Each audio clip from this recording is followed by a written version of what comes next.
Pronto, boa tarde, pessoal. Vamos falar mais um pouquinho hoje sobre equações diferenciais parciais. Hoje, o objetivo da gente vai ser falar sobre a equação da onda. Beleza?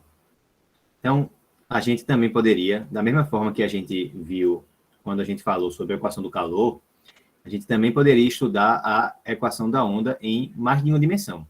No nosso caso aqui, a gente vai trabalhar com ela em uma dimensão. Vai ser uma onda que se propaga em uma, em uma corda, tá? Em uma corda que tem uma dimensão só. Mas a gente também podia estudar, por exemplo, a equação da onda em alguma superfície, por exemplo. Então, a gente podia pensar que é alguma membrana, certo? A membrana de algum instrumento, de uma bateria, por exemplo, de um tambor, que a gente bate nele e isso faz com que a onda vibre e a gente fica vendo essas oscilações nela. Tá? Inclusive, tem vários artigos legais sobre isso, que tem um muito interessante mesmo, por exemplo, que eu vi uma vez, que o meu orientador sempre fala dele, que ele faz uma pergunta meio inversa, assim, ó, tipo, normalmente você sabe como que é o som de um instrumento, tá? Mas será que você também conseguiria determinar como que é a forma de um instrumento a partir do som que ele faz? Então, tem artigos que são muito interessantes falando sobre isso também, tá? E tudo isso mexe com a equação da onda. Aí a gente pode ver também uma onda espacial que esteja se propagando aí no ar, certo? Uma onda sonora, por exemplo. Mas aqui a gente vai falar sobre as equações da onda, né? Em uma onda que seja unidimensional. Então, a gente vai ter uma corda, por exemplo, tá? Então, vai ser uma onda em uma corda. Tá bom? Então, inicialmente, a gente vai ter a corda aqui, certo? A gente vai supor que essa corda tem comprimento L,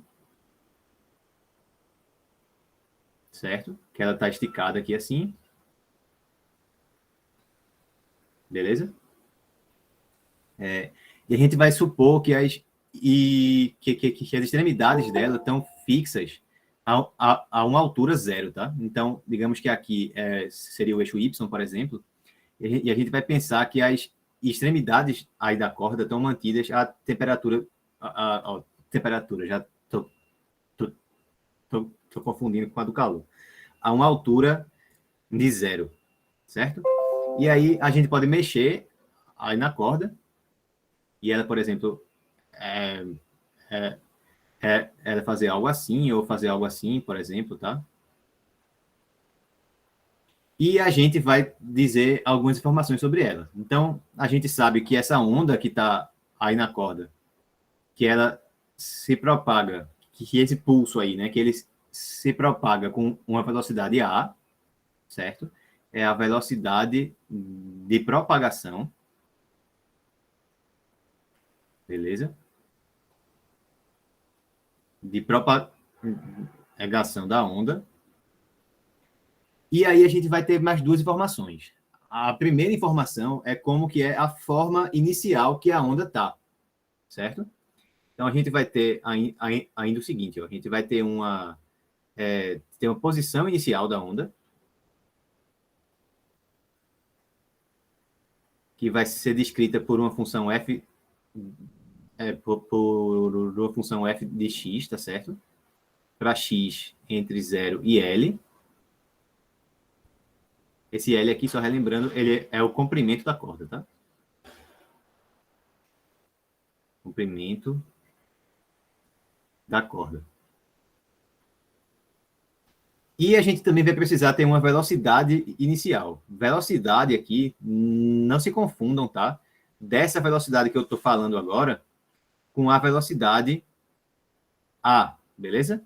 Essa velocidade A aí é a velocidade com que a onda está se propagando.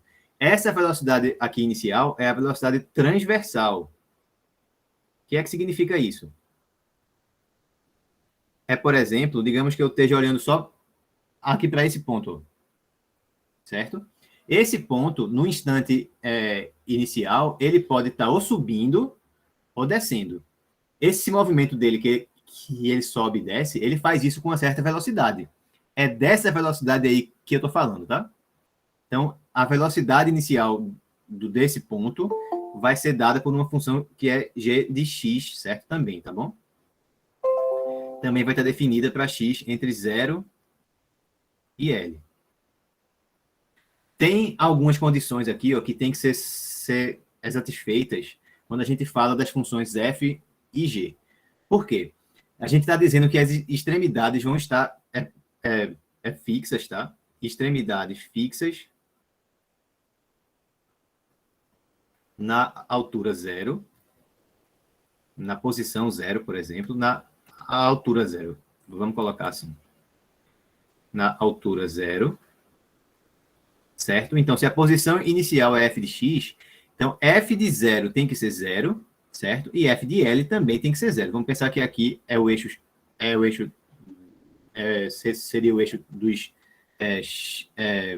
x, né? Então, esse ponto aqui seria o ponto x igual a 0. Esse ponto aqui seria o ponto x igual a L. Então, f de 0 tem que ser igual a f de L, que tem que ser 0, já que a posição das extremidades é sempre mantida nessa mesma altura aí, 0, tá bom? Então, quer dizer que a corda está com as extremidades delas, certo, presas em uma parede, por exemplo. A gente não está mexendo ela assim, não, tá? Ela está com as extremidades, certo, presas, tá bom? E a velocidade inicial, bem, se a corda está com as extremidades que estão presas na parede, as extremidades não se mexem, tá bom? As extremidades não se mexem. Dessa forma, não há velocidade transversal nas extremidades, beleza? Quer dizer que G de 0 é 0 e G de L também é 0, porque a corda está presa nas extremidades, ela não se mexe nem para cima nem para baixo. Se ela se mexesse para cima, nessa posição, a velocidade seria positiva. Se ela se mexesse para baixo, a velocidade seria negativa. Como ela está sempre parada na mesma posição, as extremidades, né, estão sempre paradas nessa mesma posição, então G de 0 tem que ser 0 e G de L também tem que ser 0. Tá certo? Então, G de 0 é 0 e G de L também é 0. Tá. Então, essas são as coisas que a gente sabe sobre essa corda, tá? Sobre as características iniciais da corda, né? A gente tem as condições iniciais, que são essas aqui. Tem as condições de... Desculpa, as condições iniciais não são essas, não. As condições iniciais são essas aqui. Posição inicial e velocidade transversal inicial. A gente tem essas condições aqui, ó, das extremidades, né, que seriam as duas fronteiras da corda, tá bom? Seriam condições de contorno aí do nosso problema. E tem a equação diferencial parcial, né? É o que falta aqui. Então, a equação diferencial parcial, ela é no seguinte formato. É A elevado a 2, é o quadrado dessa velocidade aí com que a onda está se propagando, vezes. Então, bem, eu vou dizer que essa posição aí, então, eu vou dizer que U de X e T é a posição, é a altura do ponto X da corda, certo? Do ponto X da corda no instante T. No instante T.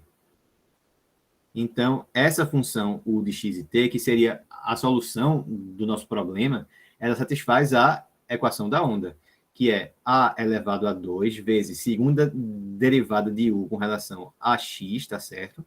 É igual a segunda derivada de U com relação ao tempo.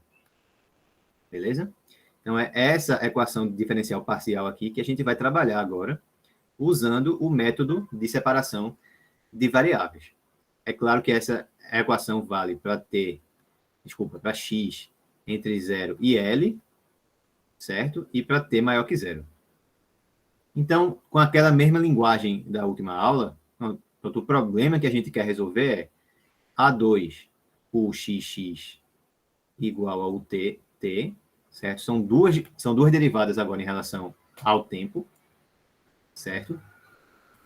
Para 0 menor que x menor que L, e t maior que zero, com condições de contorno dadas por extremidades fixas na altura zero. Então, U de 0 e t é igual a U de L e t, que são sempre iguais a zero, extremidades mantidas sempre nessa mesma altura aí, para t maior que zero.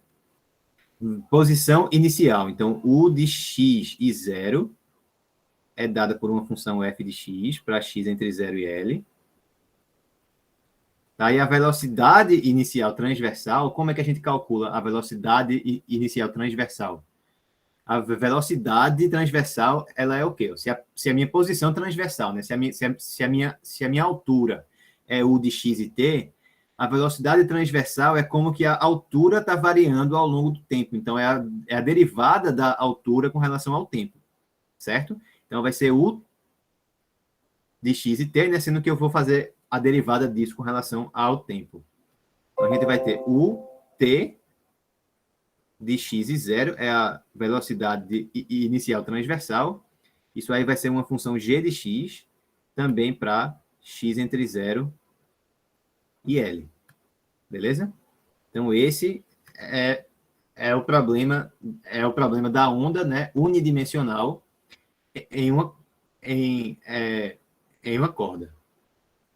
Essa seria a versão mais geral do nosso problema. Mas o que a gente vai estudar aqui é o caso em que g de x é sempre zero. Certo? Esse é o caso que vamos trabalhar. O que é que significa isso? Significa que a corda, ela parte do repouso. Tá? Que ela não tem velocidade inicial transversal. Então, a gente está com essa corda lá, ela não iniciou se movimentando. Ela iniciou parada e aí o movimento começou. Certo? Então, na realidade, qual é o problema que a gente vai tentar resolver? A gente vai tentar resolver isso aqui, ó. A2, o xx igual ao tt, aí para 0 menor que x menor que L, t maior que zero. Bem que esse x aqui, esse t estão me incomodando. X aqui, t aqui. Tá? Aí U de 0 e t igual a U de L e t igual a zero para todo t maior que zero. Certo? Aí U de x e 0 igual a f de x. Certo? Para 0 menor que x, menor ou igual a x, menor ou igual a L. E o t de x e 0, sempre zero. Então, ela inicia do repouso. Então, é esse problema aí que a gente vai resolver. Então, a gente tem a equação de diferencial parcial aqui. Aqui a gente tem as condições de contorno ou de fronteira, né? Mesma coisa. E aqui, essas duas aqui são as condições iniciais. No caso da equação do calor, eu só tinha uma derivada com respeito ao tempo, né? Então, só precisava ter uma condição inicial, dizer como que era a minha distribuição inicial de temperaturas na barra. Agora eu tenho duas derivadas com relação ao tempo, então eu tenho também que ter duas condições iniciais para o tempo, né? Uma com a posição e uma com a velocidade. É a mesma coisa que a gente tinha quando a gente resolvia aqueles PVIs lá no começo do curso. Quando a gente fez na primeira unidade, que eram equações diferenciais ordinárias de primeira ordem, quando tinha algum problema de valor inicial, era só dizer, certo, uma condição inicial. Quando a gente foi para a segunda parte do curso, com equações de segunda ordem, a gente tinha uma segunda derivada, então a gente tinha que dar duas condições iniciais para conseguir resolver esse problema de valor inicial. Aqui é a mesma coisa, o número de condições iniciais que eu tenho aqui é dado pelo número de derivadas que eu tenho em relação ao tempo. Certo?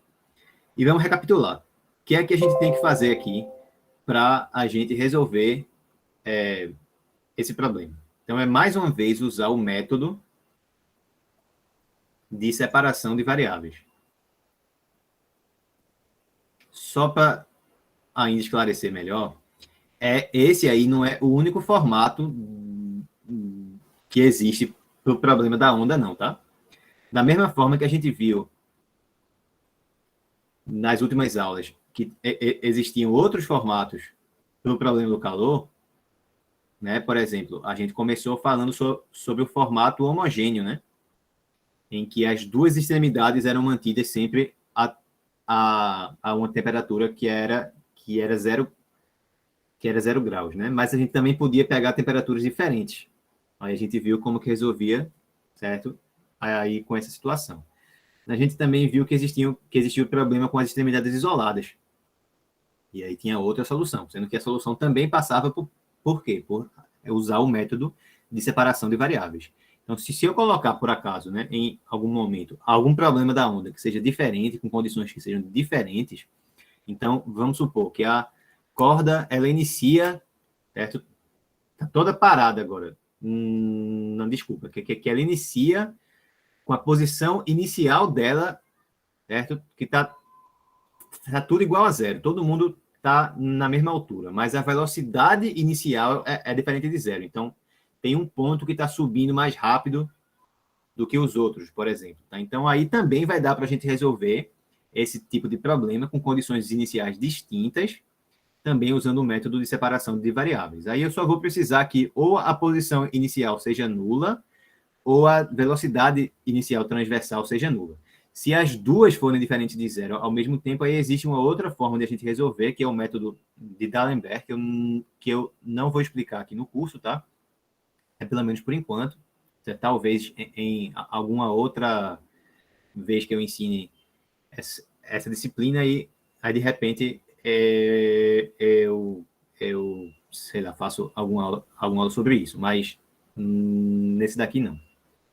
Mas a ideia é essa. A ideia para resolver algum problema desse tipo aí é tentar usar o método de separação de variáveis e ver o que é que vai acontecer. Como é que funciona o método? Só para a gente recapitular mais uma vez.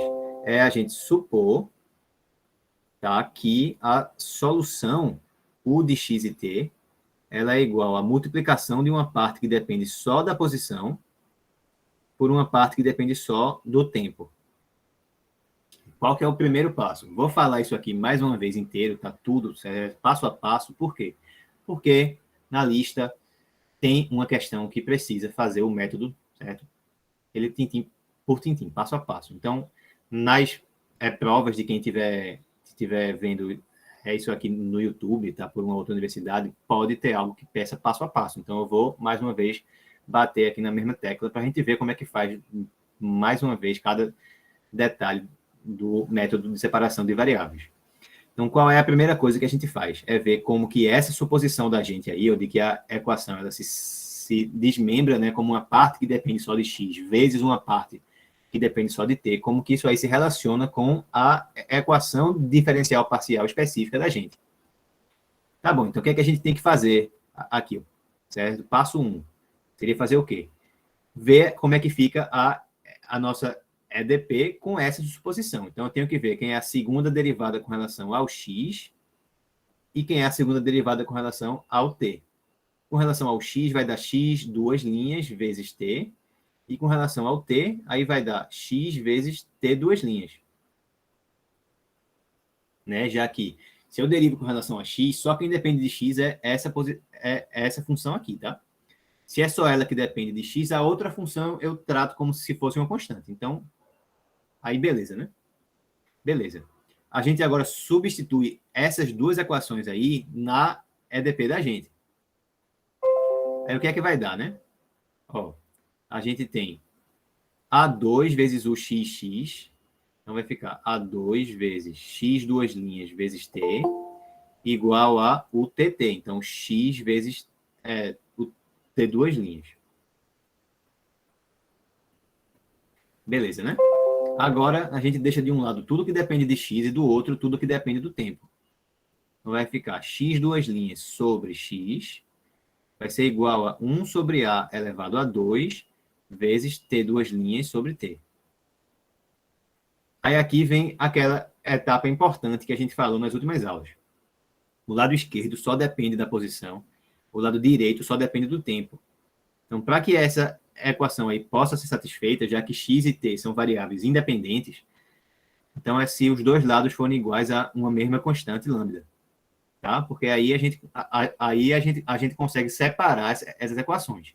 Se dependesse de t ou dependesse de x, eu ia ter alguma relação entre x e t, que não pode ter, beleza?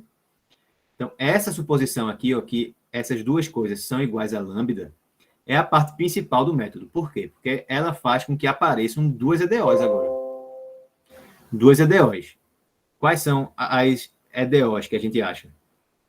Bem, uma vai ser só com as equações, com as variáveis que envolvem o x, né? Então vai ficar x duas linhas igual a lambda x, que é a mesma coisa que isso aqui, é uma equação. E a outra equação é a que envolve tempo, né? Vai ficar t duas linhas igual a lambda A2t, passa para o outro lado, fica menos lambda A2t igual a zero. Pronto. Beleza, eu vou ter que resolver uma dessas duas aí. Qual que eu vou resolver, né? No outro caso, no caso da equação do calor, a gente tinha uma que era de segunda ordem e uma que era de primeira ordem. Então, a gente começava pela de segunda ordem. Aqui, as duas são de segunda ordem. Então, qual das duas que eu vou usar para começar resolvendo? Para determinar isso, o que eu tenho que fazer agora é ver como que as condições de contorno, o que é que elas dizem em termos dessa suposição aqui da gente. Então, vamos ver isso. Olhar para as condições de contorno. O que é que eu sei? Eu sei que U de 0 e T é sempre zero. Mas quem é que é U de 0 e T? É x de 0 vezes T de T. Certo? X de 0 vezes T de T. Isso aí é zero. Então, é uma multiplicação que está dando zero. Então, ou x de 0 é zero, ou quem é zero é t de t. Sendo que se t de t for zero, tá? Se t de t for zero, então isso aqui tudo é zero direto já. O de x e t seria sempre zero. É uma solução? É. Mas é uma solução que não tem graça nenhuma. Então, para a gente ter alguma solução que seja interessante, vamos supor que quem é zero aqui é o x de zero, tá? Então, x de zero é zero. Se a gente olha agora para a outra condição que a gente tem, que é o de L e T igual a zero, para todo T, então seria x de L vezes T de T, isso aí tem que ser zero. Então, analogamente, quem é zero é x de L. É x de L. Então, ó, as duas condições que a gente tem são relativas à variável x, a minha função x. Então, a equação que eu vou resolver vai ser qual? Vai ser essa aqui, tá certo? Com essas duas condições de fronteira. Tá bom? Então, a gente vai resolver ela. A gente vai olhar para x duas linhas menos lambda x igual a zero, com x de zero igual a x de L igual a zero. Pronto, a gente vai resolver isso. Certo? Então, esse problema aí é exatamente o mesmo que a gente resolveu na aula sobre a equação do calor. Exatamente o mesmo. Eu poderia dizer para vocês assistirem a aula que eu resolvi esse exemplo? Poderia. Mas eu vou fazer as contas mais uma vez aqui só para a gente praticar, tá? O que é que tem que fazer? A gente tem que estudar a existência de soluções para essa equação com essas condições, a existência de soluções não nulas. Então, tem que achar alguma solução que seja diferente de zero. E aí a gente tem que ver o que é que acontece de acordo com o sinal do lambda. Se o lambda for maior que zero, será que existem soluções não nulas? Se ele for igual a zero, será que existem? E se ele for menor que zero, será que existem? Vamos ver agora. Certo?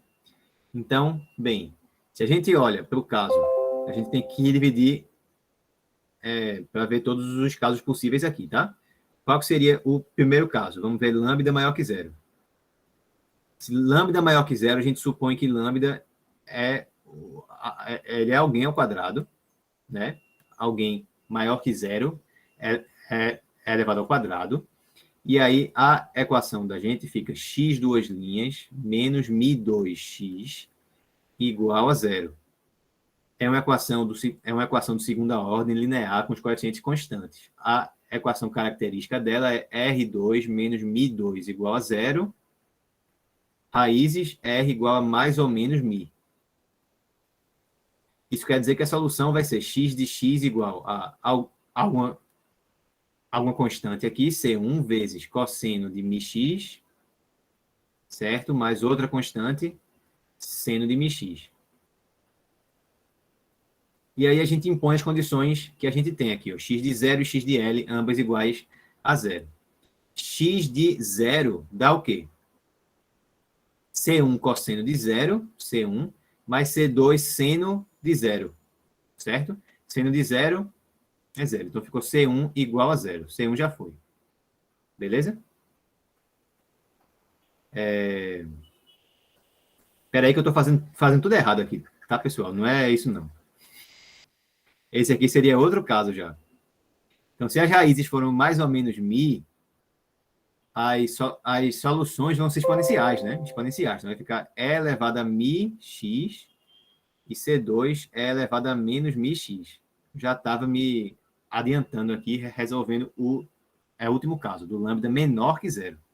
Agora sim. Então, vamos ver. Se eu faço x de 0 dá o quê? Agora. X de 0 dá C1 é elevado a zero. Fica só assim, C1. Mais C2 é elevado a zero. Então, C1 mais C2 igual a zero. Já x de L vai dar o quê? Vai dar C1 é elevado a mi vezes L, mais C2 é elevado a menos mi vezes L igual a zero. Então, C1 e C2 são as incógnitas desse sistema da gente aí. C1 mais C2 igual a zero é a primeira equação. Segunda equação é C1 exponencial de μL mais C2 exponencial de menos μL igual a zero. As incógnitas, como eu falei, são C1 e C2. Para que esse sistema de duas equações e duas incógnitas tenha soluções que sejam não nulas, é um sistema que é homogêneo, né? Então, no mínimo, ele tem a solução que é todo mundo igual a zero, C1 igual a C2 igual a zero.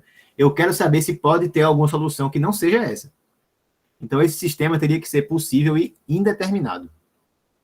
Como são duas equações e duas incógnitas, ele só vai ser possível e indeterminado se uma equação for um múltiplo da outra equação. Certo? E isso não acontece aí, ó, porque na equação de cima, C1 mais C2 igual a zero, quais são os coeficientes da gente, né? É 1C1 mais 1C2 igual a zero. Os coeficientes são iguais. Então, se uma fosse múltipla da outra, na equação de baixo, os coeficientes também tinham que ser iguais, mas não são. Em uma é a μL e na outra é a menos μL. Então, é a μL e no outro é 1 sobre a μL. Então, as equações não são múltiplas uma da outra. Na de cima, os dois coeficientes são iguais e na de baixo não são. Um é 1 sobre o outro. Então, já que as equações não são múltiplas uma da outra, nesse caso, né, porque eu tenho duas equações e duas incógnitas só, o sistema é com certeza possível e determinado. Como é um sistema que é homogêneo, só tem uma solução que pode existir aí. Todo mundo igual a zero. Então, C1 igual a C2 igual a zero é a única solução desse sistema. Ou seja, eu só gero soluções que são nulas, certo? Soluções nulas. Não me interessa gerar soluções nulas aqui. Eu quero achar soluções diferentes de zero. Certo? Então, vamos agora dar uma olhadinha no caso de que o lambda seja zero, para ver o que é que vai acontecer. Então, segundo caso, o lambda é zero. Se o lambda for zero, aí lembra que a equação da gente, ela era o quê? X duas linhas menos lambda x igual a zero. Como o lambda é zero, vai ficar só x duas linhas igual a zero. Com condições de contorno, né? X de zero igual a x de L igual a zero. X duas linhas igual a zero, integrando duas vezes isso, a gente acha o quê? Se a gente integra uma vez, fica a primeira derivada de x igual a alguma constante. Integrando mais uma vez, aí vai dar x de x igual a quem? Integra o lado direito, vai dar C1 vezes x mais outra constante. Certo, né? Substitui agora as condições da gente. X de 0 dá o quê? X de 0 vai dar, bem, C1 vezes 0 mais C2. Então, C2 é 0. E substitui a outra condição, X de L dá o quê? X de L vai dar C1 vezes L mais C2, que é 0. Isso aí tem que ser 0. Então, ou C1 é 0, ou L é 0. Mas, pô, L é quem? Ele é, basicamente, ele é o comprimento da corda. Ele não pode ser 0. Então, quem é 0 é o C1. Certo? Então, C2 é 0, C1 também é 0, então soluções nulas. Não interessa a gente. Tá? Tudo isso aqui eu já fiz na aula sobre a equação do calor, tá? Mas estou refazendo para a gente fixar. Agora, e se o lambda for menor que 0? Se lambda for menor que 0, eu vou dizer que ele é igual a menos alguém elevado a 2, onde esse mi aí, ele seria positivo, tá? Beleza. Então, mi maior que 0, lambda é menos, ele seria menos o quadrado dele. Aí como é que fica a nossa equação, né? Ela era x duas linhas menos lambda x igual a 0. Lambda é menos mi2. Então, vai ficar x duas linhas mais mi2x igual a 0, com condições de contorno, x de 0 igual a x de L igual a 0. Então, mais uma vez, eu tenho uma EDO linear de segunda ordem, que é homogênea com coeficientes constantes. A equação igual a 0, então R2 é menos mi2, tirando a raiz, R vai ser mais ou menos mi vezes I. Aí agora sim vai ser aquilo que eu tinha escrito antes. X de x seria quem? Seria C1 cosseno de mi vezes x, certo? Mais C2 vezes o seno de mi vezes x. Condições, condições de contorno vão dar o quê? X de 0 vai ser C1 cosseno de 0, que é 1, então ficou só C1, mais C2 seno de 0, que é 0, então ficou só C1 mesmo, igual a 0. Peraí que ficou feio. Igual a 0. Segunda condição, x de L, em C1 já é 0, né? Então fica só C2 seno de mi vezes L igual a 0. Então, se o C2 for 0, não vai ter graça. Todas as soluções em todos os casos vão ser 0. Então eu quero saber se dá para ter alguma solução que não seja 0. Para que tenha, então quem tem que ser 0 é o seno. Seno de mi vezes L tem que ser 0. Então, o mi vezes L aí tem que ser um daqueles ângulos que tem seno 0. São os múltiplos inteiros de π. Certo? Então, mi vezes L seria n vezes π. Né? Então, mi seria nπ sobre L. Lembra que o mi ele é maior que 0, né? Mi é maior que 0 aqui. Ó. Então, o n, no caso, ele é um número inteiro positivo. Certo? Ele é um inteiro positivo. É um número natural positivo. Então, se o mi é nπ sobre L, aí o lambda ele é menos mi2. Né? Então, é menos n2 π2 sobre L2. O que diz a gente que a solução da gente vai ser o quê? C2 seno de nπx sobre L, né? Já que o mi é nπ sobre L. Para cada valor de n que eu escolher, eu vou ter uma solução diferente. Então, eu vou dizer que eu tenho xn de x, tá certo? Igual a simplesmente seno de nπx sobre L. Simplesmente isso. Simplesmente isso aí. E aqueles coeficientes que tinham ali, eu vou nesse momento, eu vou omitir eles, porque eles vão aparecer de novo quando eu usar o princípio da superposição. Eu vou sair fazendo combinações lineares das soluções.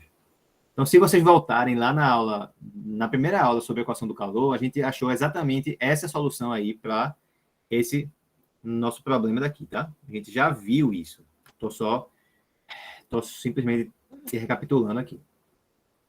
Alguma dúvida até agora?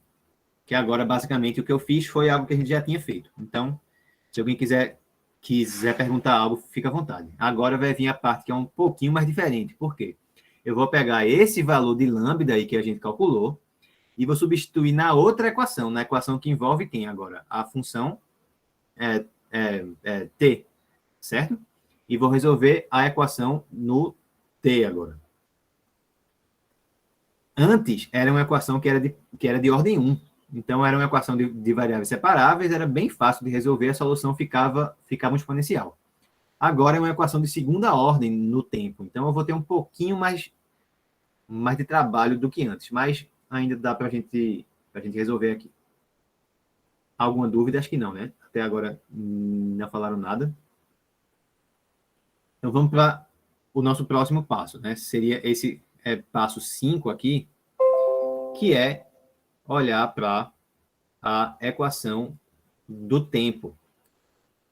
A equação do tempo, ela era ter duas linhas, menos lambda A2t igual a zero, e substitui agora o valor do lambda que a gente achou.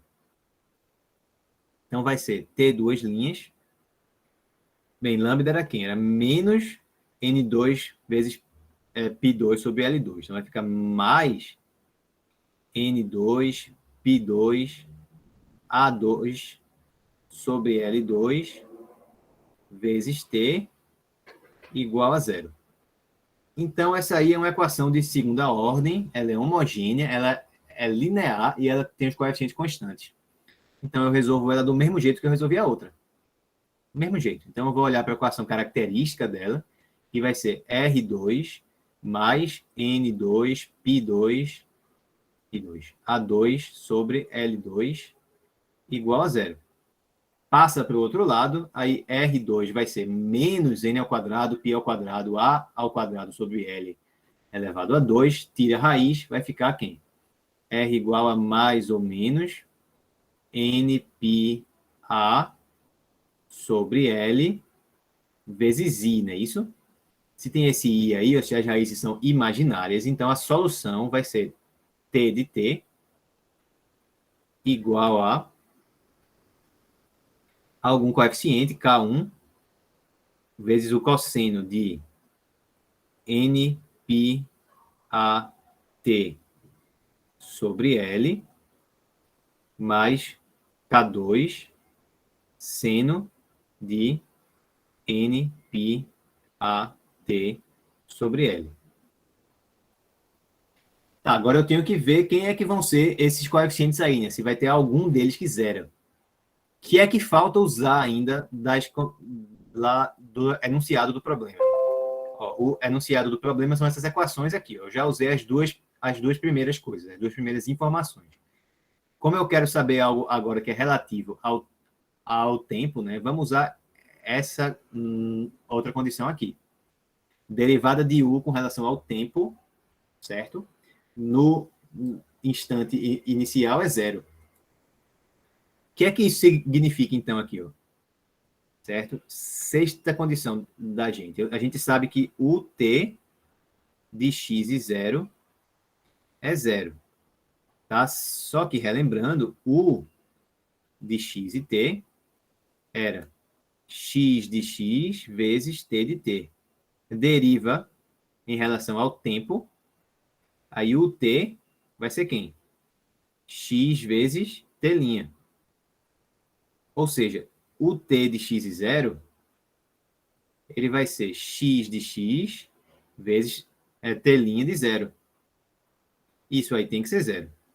Então, mesmo motivo de antes. Quem é que vai ser zero aí? Quem vai ser zero é o t' de zero. T' de zero é zero. Então, eu tenho que pegar essa minha função aí, vou ter que derivar ela em relação ao tempo, substituir por zero, e aí eu vou precisar igualar a zero, certo?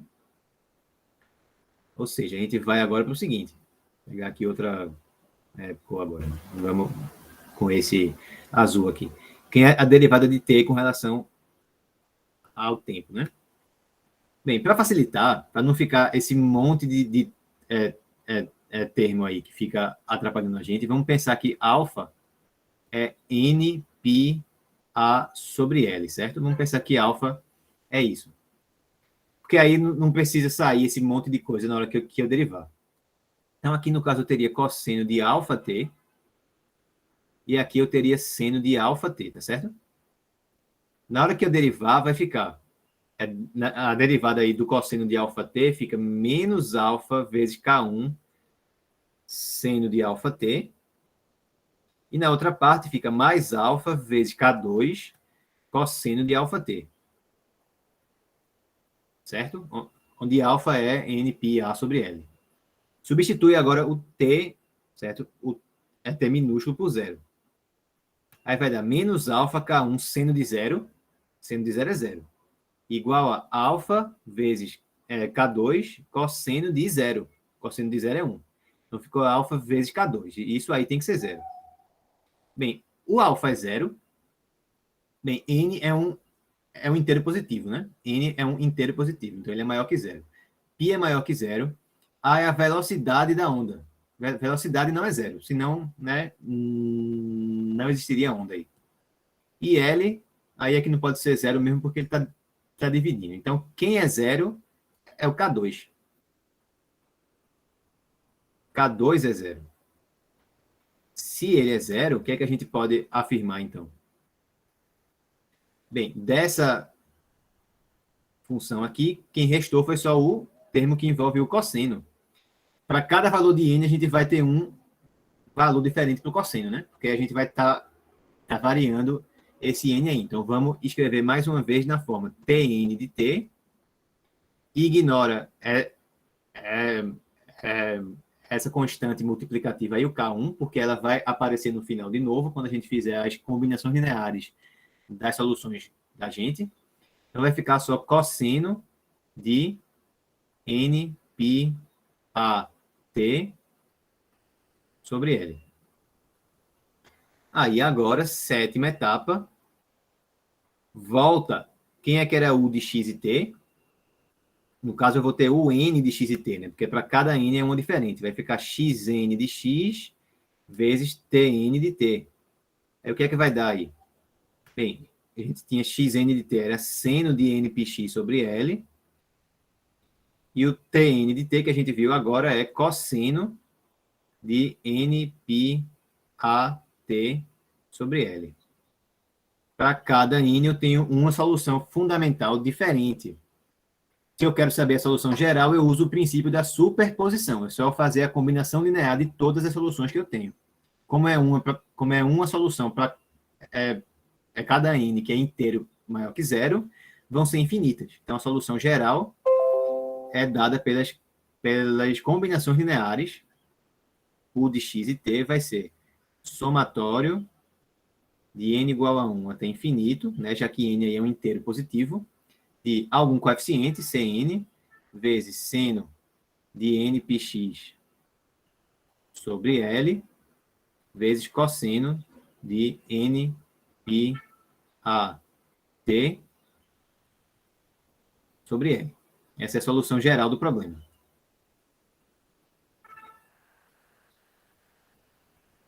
Tá? Solução geral. Dada em termos de uma série. Só falta uma coisa, né? Quem são esses coeficientes? Das equações lá do início, só tem uma que a gente não usou ainda, que é essa aqui. Então, vamos utilizar ela agora, certo? Então, essa aqui foi a etapa 7. Na etapa 8, tem que fazer o quê? A gente usa que U de x e 0 é f de x. Mas aí, quem é que é U de x e 0? Substitui aqui, ó. U de x e 0 vai ser somatório de n igual a 1 até infinito de Cn é de x e 0. Então, fica seno de npx sobre L e o t que é 0. Então, vezes cosseno de 0. Cosseno de 0 é 1. Então, vai dar aqui somatório de n igual a 1 até infinito de Cn. Seno de npx sobre L, isso é igual a f de x. Beleza? Isso responde à pergunta. Quem é que são esses coeficientes aqui? São os coeficientes da série de Fourier de senos de f de x. Certo? Da série de Fourier de senos da função. Da função que é quem? É a distribuição inicial, é a nossa posição inicial das alturas dos pontos dessa nossa corda, certo? No caso, não é a série de Fourier de senos de f de x, né? É a série de Fourier da expansão ímpar e periódica com período 2L de f de x. Então, isso aí finaliza, certo, esse problema. A gente não tem que fazer mais nada. Na hora que a gente sabe qual que é o A e qual que é o L, é só substituir aqui nesse formato da solução geral. Substitui o A e o L aí, já vai dar o formato. Só vai restar o quê? Calcular quem são esses coeficientes. Para calcular os coeficientes, aí o que é que tem que fazer? Tem que olhar para a nossa condição inicial da posição, u de x0 igual a f de x, e calcular os coeficientes de uma série de Fourier de senos. A gente viu qual é a fórmula disso, né? Ficaria Cn igual a 2 sobre L, integral de 0 a L de f de x, vezes seno de nπx sobre L dx. Então é isso. Essa é a fórmula para os nossos coeficientes. A gente vai ver agora que nem sempre precisa fazer essa integral, tá? Essa integral aí a gente sabe que ela, em geral, é resolvida como? É resolvida fazendo uma integração por partes, certo? Mas tem situações em que não precisa fazer a integral por partes, como a gente vai ver nesse exemplo aqui de agora. Basicamente vai ser o único exemplo que eu vou resolver sobre esse assunto, tá? Porque, como eu falei, é só a gente aplicar a fórmula e resolver a integral. Não tem mais nada além disso. O que poderia complicar mais é algo que peça o quê? Para desenvolver o método de separação de variáveis. E aí é só seguir esses passos aqui, ó. Fazer esse passo 1, 2, 3, 4, né? Aqui ainda está no mesmo passo, 5, 6, 7 e 8. São muitos passos? São, mas é uma receita. Tem que fazer isso aí que vai sempre dar certo no final. Certo? Deixa eu só ver aqui qual é o exemplo. Pronto, é resolver isso aqui, ó. O x igual a UTT, ou seja, vai ser um problema da onda para o x entre 0 e 1 e para t maior que 0. Aí a gente sabe ainda que u de 0 e t é igual a u de 1 e t, que é 0, para todo t maior que 0 também. A gente também sabe que u de x e 0 é a distribuição inicial. Ela é dada por 2 vezes seno de 3πx menos seno de 5πx, certo? E que o t de x e 0 é 0 para todo x entre 0 e 1. Isso aqui também, para todo x entre 0 e 1. Então, pronto. Qual é a solução geral para esse problema? Bem, primeira coisa a fazer é identificar quem que é o A e quem que é o L, certo? O A é 1, certo? Ó, 1 aqui na frente, né? 1 elevado a 2. Então, o A é 1. E o L, que é o comprimento da corda, o L está aqui, ó. L é 1 também. Certo?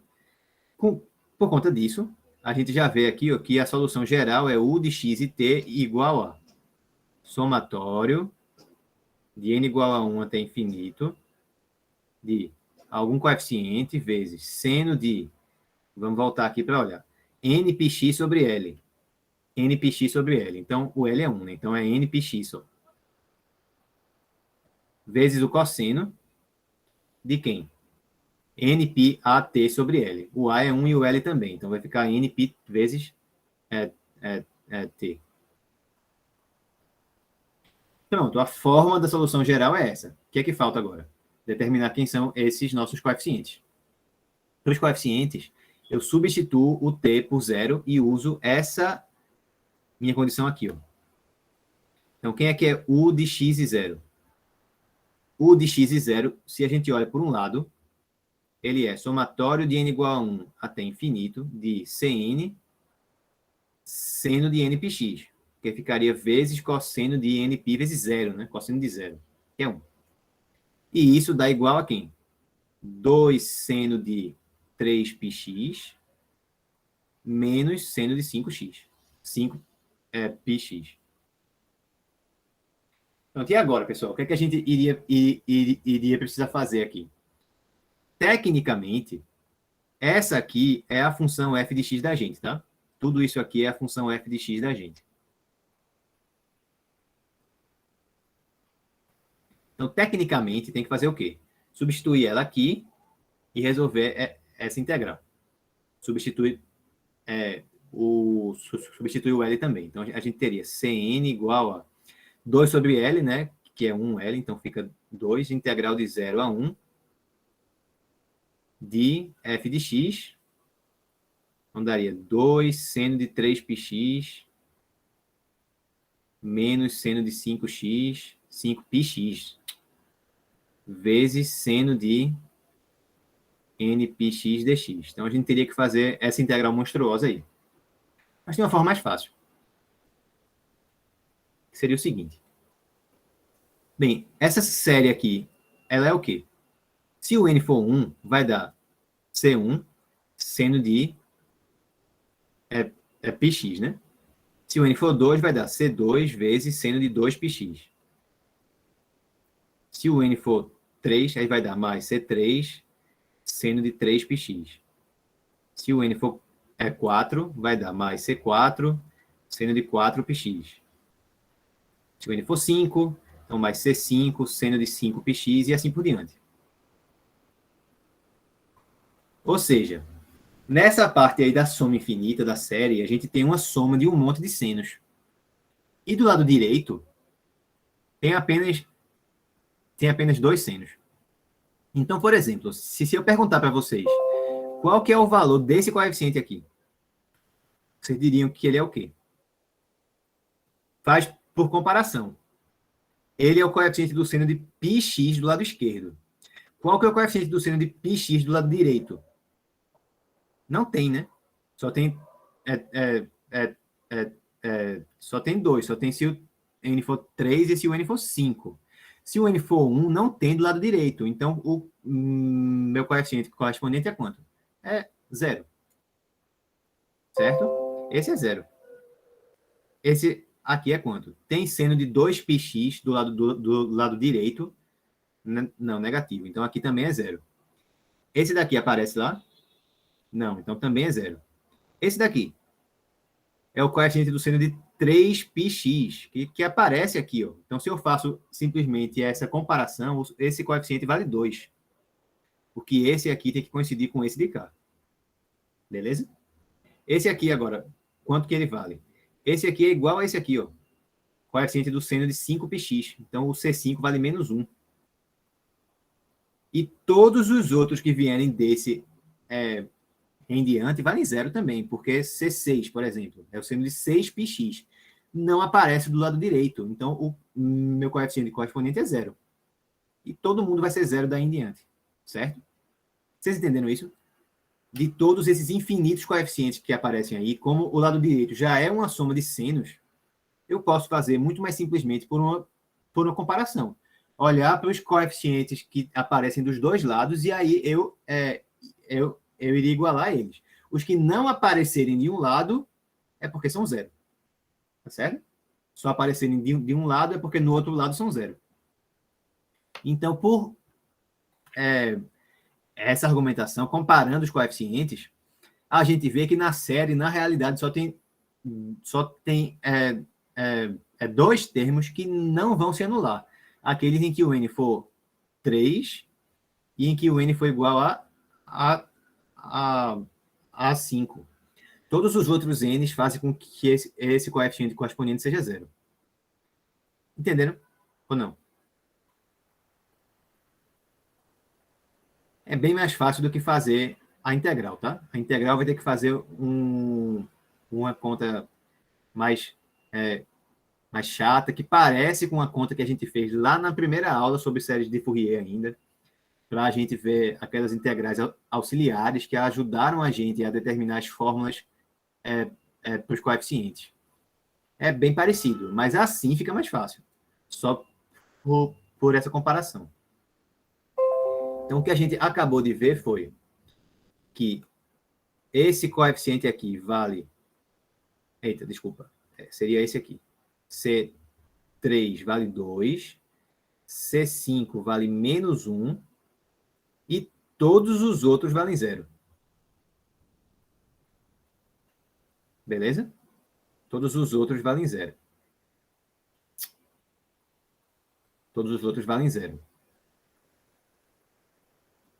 Dessa forma, se aqui eu tinha essa soma que era infinita, na realidade, na prática, não é uma soma infinita, porque só vão ter dois termos que não vão se anular. O com n igual a 3 e com n igual a 5. Então, eu vou ter uma soma de dois termos apenas. O de x e t vai ser C3, que é 2, aí fica seno de 3πx cosseno de 3πt, beleza? E o C5, aí fica menos 1, e o n é 5. Então, menos 1, seno de 5πx, tá? Cosseno de 5πt. E essa é a resposta.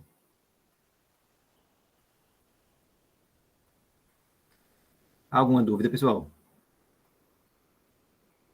Então, vê ó, que se, nesse caso, né, por exemplo, se a minha distribuição inicial já for algo que depende apenas de senos, eu posso fazer por uma comparação, certo?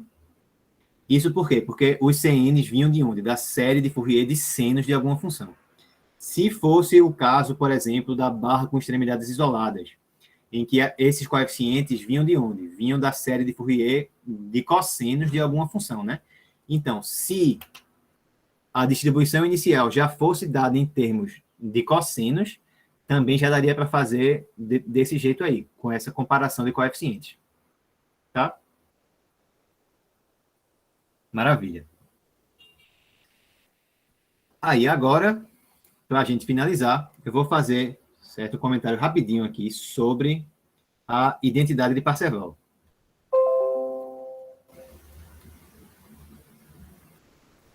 Beleza? Que é uma fórmula que eu coloquei na lista passada de vocês para vocês resolverem um exercício. Então, vamos relembrar aqui, tá? Vamos supor que a gente sabe quem é a série de Fourier de alguma função.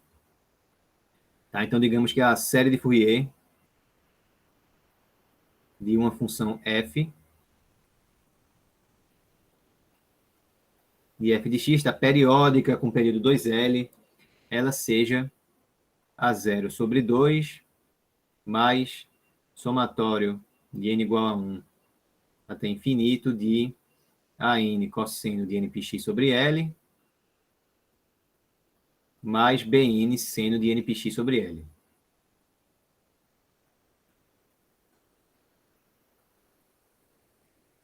Beleza. Então, o que a identidade diz a gente, a identidade de Parseval, é que ela dá para a gente uma fórmula de a gente relacionar os quadrados dos coeficientes de Fourier. Então, a 0 elevado a 2 sobre 2, mais somatório de n igual a 1 até infinito de an elevado a 2 mais bn elevado a 2. Isso aí é igual ao seguinte.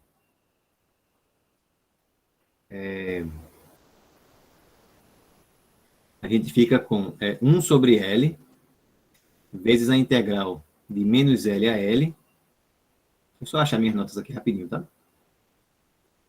A gente fica com 1 sobre L, né? Mesma fórmula usual dos coeficientes. Essa parte aqui é normal. Integral de menos L a L de módulo de f de x elevado a 2 dx. Então, isso aí dá para a gente uma forma de relacionar, usando algum integral, os quadrados dos coeficientes de Fourier. Então, a gente pode usar isso para calcular a soma de algumas séries numéricas, por exemplo, certo? Que nem a gente já vinha fazendo naqueles outros exemplos lá. Mas a questão que eu vou botar agora para fazer com vocês é uma que não vai ser necessário calcular os coeficientes, certo? Todos eles. A gente só vai precisar calcular 2 deles. Então, o exemplo vai ser o seguinte. E com ele, a gente finaliza aqui, tá? F de x vai ser a função 1 menos o módulo de x, definida para 1, desculpa, menos 1, menor que x, menor ou igual a 1. E fora desse intervalo, eu vou dizer que ela é periódica. Vamos colocar logo assim, né? Ela seria 2 periódica, tá? 2 periódica. Ela é periódica com período 2. Certo? Então, eu disse como que ela funciona dentro de um período fundamental. Aí agora é só a gente sair repetindo essa expressão dela. Então, o que a gente quer determinar aqui é quanto que seria a soma de n igual a 1 até infinito de AN elevado a 2. Então, se eu quero a soma de algum coeficiente de Fourier elevado a 2, eu já sei que eu vou ter que usar a identidade de Parseval. Tá? É a única opção. É ela que dá para a gente esses coeficientes de Fourier com expoente 2. É claro, eu não vou aqui demonstrar essa identidade, tá? A demonstração dela ela é assunto para outro curso, algum curso mais avançado sobre ADP, por exemplo, não um curso introdutório como esse. Beleza? Mas a gente vai simplesmente utilizar ela nesse exemplo. Então, eu só quero a soma dos ANs elevados a 2. Então, eu tenho que achar quem é o A0 e achar quem são, quem são esses BNs, tá? Bem, vamos lá. Quem é o A0? Certo? A0 é quem? A0 é a integral de 1, desculpa, é 1 sobre L, né? Quem é que é L? L é metade do período. Então, L é 1. Então, fica 1 sobre L, né? É 1 mesmo. Integral de menos 1 a 1 de f de x dx. Então, de 1 menos módulo de x dx. Essa função aqui, ela é uma função par, tá certo? Ela é uma função par. Quando eu troco x por menos x, o resultado permanece inalterado. Por quê? Porque o módulo de x é uma função par. Aqui isso é útil. Por quê? Porque eu posso dobrar a minha integral e fazer a conta em metade do intervalo. Por que isso é útil? Porque se eu não fizesse isso, o módulo de x ele tem duas caras distintas de acordo com a gente estiver olhando para ele. Em um x maior que zero e em um x menor que zero. Se for em um x maior que zero, o módulo de x é x. Se for em um x menor que zero, o módulo de x seria menos x. Então, se eu não fizer isso aqui da jogada da função ser par, eu tenho que fazer duas integrais, tá? Tenho que fazer uma de menos 1 a 0, onde eu vou escrever que o módulo de x é menos x, beleza? E outra integral de 0 a 1, onde eu vou escrever que o módulo de x é igual a mais x. Aí dá certo. Se eu fizer as duas integrais aí com o módulo de x igual a x, aí vai dar errado. Tá? Porque módulo de x é menos x para valores negativos. Então, eu evito ter que fazer isso se eu levar em consideração que a função é uma função par, que ela tem essa simetria. Então, eu olho só de 0 a 1, por quê? Porque de 0 a 1, módulo de x é x, aí não tem ambiguidade nenhuma, vai ficar 1 menos x dx na integral. Então, vai dar 2, que multiplica x menos x2 sobre 2, de 0 a 1. Quando x for 0, todo mundo dá 0. Quando x for 1, aqui dentro dos parênteses, vai dar 1 menos 1 meio. 1 menos 1 meio dá 1 meio. Vezes o 2 que tem fora, deu, então, ponto 1, né? Ficou 1. Agora, quanto valem os BNs? Bem os os BN são mais fáceis. Por quê? Porque a gente já viu que a função é, é, é, que ela é par, tá certo? A gente já viu que a função ela tem essa paridade, tem essa propriedade. Então, a série de Fourier de uma função par é uma série que envolve apenas o quê? Apenas os cossênios, né? Então, esses BNs aqui, que é a parte do seno, eles valem zero, certo? BN é zero aí, por quê? Porque f de x é par. Tá bom, então a gente já sabe quem entra aqui é 1, já sabe quem entra aqui é zero. Falta só o quê? A gente está querendo isso, falta calcular a integral. Então, vamos ver aqui do outro lado. É 1 sobre L, né? Lembra que o L é 1. Aí fica a integral de menos 1 até 1 de 1 menos módulo de x. Na realidade, seria assim, né? Na realidade, seria assim, elevado a 2 dx. Certo? O módulo com esse quadrado aí não faz diferença não, tá? Sendo que a gente coloca o módulo com expoente 2 porque, em geral, isso aí pode ser uma norma, tá? Pode ser um contexto mais geral do que simplesmente números reais. Com números reais não faz diferença colocar o módulo com o expoente, com esse expoente par em cima, né? Não faz diferença, fica positivo do mesmo jeito, mas se fosse uma norma, aí faria diferença. Porque poderia ser alguma coisa vetorial aí no meio. Tá bom? Então, vamos fazer aqui o seguinte, a gente vai ter 1 na frente, né? Integral de menos 1 a 1. Aí vai dar quadrado do primeiro, que é 1, menos 2 vezes o primeiro vezes o segundo, mais o quadrado do segundo, vai ficar assim, certo? E dx. Aqui ficou x ao quadrado pelo mesmo motivo de antes. Ficaria módulo de x elevado a 2. Mas módulo de x elevado a 2 é a mesma coisa que x elevado a 2. Aqui, agora, eu vou usar o fato de que essa função que está aqui dentro, ela é, da mesma forma que antes, par. Se é par, eu vou pegar só a metade do intervalo e vou multiplicar por 2 a integral. Fica a integral de 0 até 1, de 1 menos agora 2 vezes x. Não preciso mais do módulo, porque agora eu só estou olhando para valores maiores ou iguais a zero, em que o módulo de x é igual a x. Então, eu posso simplesmente substituir o módulo de x por x, mais x2. Aí, quanto é que dá isso? 2 vezes x menos x elevado a 2, mais x3 sobre 3, de 0 a 1. Dentro dos parênteses, quando x for 0, dá todo mundo 0. Quando x for 1, aí vai dar 1 menos 1 mais 1 sobre 3. Vezes o 2 que tem na frente, fica 2 sobre 3. Agora a gente termina, né? Como é que vai ficar? O A0 é 1, né? Então vai ficar 1 elevado a 2 sobre 2, mais somatório de n igual a 1 até infinito de AN elevado a 2 mais BN elevado a 2, só que BN é 0. Isso é igual a essa integral que a gente fez aí em cima, 2 terços. Isolo o somatório. Somatório de n igual a 1 até infinito, de AN elevado a 2. Aí vai dar 2 terços menos 1 meio. Tira o MMC, que é 6. 6 por 3 dá 2. 2 vezes 2, 4. 6 por 2 dá 3 vezes 1. Deu no caso, menos 3, né? 4 menos 3, 1 sexto. Essa é a resposta. Certo? Então, a gente finaliza aí com esse exemplo, só para a gente completar mais essa propriedade que eu não tinha falado antes, precisava ter falado antes, mas eu tinha esquecido. Aí a gente finaliza agora, tá? Então, é isso, pessoal. Com isso, a gente finaliza essa disciplina. Talvez, em algum momento, eu volte a